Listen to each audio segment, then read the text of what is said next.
It's prime time! Dinagsa ng libo-libong fans ang MGM Grand Arena sa Las Vegas para muling masilayan si Pac-Man sa ring.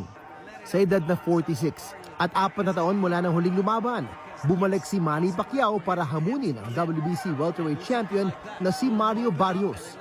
Sa unang mga round, maganda agad ang pinakita ni Pacquiao. Nakakapuntos sa mga jab at mga combination. Sa gitna ng laban, nabuhayan si Barrios at tumaas ang kumpiyansa dahil ang kanyang jab at timing sa counter punches. Papasok ng mga huling round, nagpalitan ng mga combination at maraming beses na nag-toe-to-toe ang bakbakan. Walang nakakuha ng knockdown sa kabuuan ng laban at napunta ang desisyon sa mga judges.